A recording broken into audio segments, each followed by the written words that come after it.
তো ড্রাগন ফলের গাছে দেখতে পাচ্ছেন অনেক কয়েকটা ফল আসছে। এরপর হচ্ছে পেঁপে গাছে দেখতে পাচ্ছেন অনেকগুলো পেঁপে ধরছে। তো এখানে যতগুলো গাছ আছে কম বেশি সব গাছ হচ্ছে ফল ধরছে, দেখতেই পাচ্ছেন। হ্যালো এভরিওয়ান, আসসালামু আলাইকুম। আপনারা সকলে কেমন আছেন? আশা করি সকলেই ভালো আছেন। তো আর একটা নতুন ভিডিও নিয়ে চলে আসলাম। আজকের ভিডিওটা একদম ভিন্ন টাইপের হতে চলেছে। তো আমি মূলত হচ্ছে এখন একটা ভাবির বাড়িতে আছি, সেখানে মূলত হচ্ছে ছাদের উপরে মূলত হচ্ছে ধান শুকাইতে দিছি। তো এখানে দেখি ছোট্ট পরিসরে ছাদ কৃষি করছে। এখানে মূলত হচ্ছে শাকসবজির গাছও লাগাছে এবং হচ্ছে অনেক ধরনের ফলের গাছও লাগাইছে। তো সেটা মূলত হচ্ছে আমি দেখার পরে একটা ভিডিও করলাম। এখানে যেলা ফলের গাছ আছে অধিকাংশ ফলের গাছতে মূলত হচ্ছে ফল ধরছে। এরপর দেখতে পাচ্ছেন এদিকে আরও গাছ আছে। তো এদিকে মূলত হচ্ছে শাকসবজির গাছ আছে।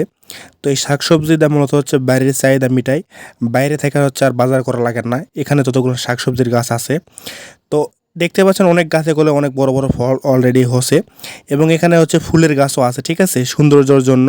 গ্রামে মূলত হচ্ছে কমই দেখা যায় যে বাড়ির ছাদের উপরে এরকম হচ্ছে বাগান করা। তো আমরা গ্রামে দেখি হচ্ছে জমিতে এগুলো গাছ টাছ লাগাই এবং গ্রামে হচ্ছে কম বাড়িতে ছাদের উপরে এরকম গাছ লাগায়, ঠিক আছে। তো এগুলো গাছ বেশি লাগায় হচ্ছে শহরে।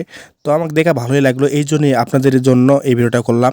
তো এখানে মূলত হচ্ছে কম বেশি সব ধরনের গাছ লাগানো আছে, শাকসবজি যেগুলো দরকার হয়, এবং সব গাছ হচ্ছে মূলত হচ্ছে ফল আসছে, দেখতেই পাচ্ছেন। তো চারিদিকে অনেক সুন্দর করে সাজানো আছে। তো দেখতে পাচ্ছেন অনেক গাছে মূলত হচ্ছে অনেক সুন্দর করে ফল আসছে, দেখতে ভালো লাগতেছে।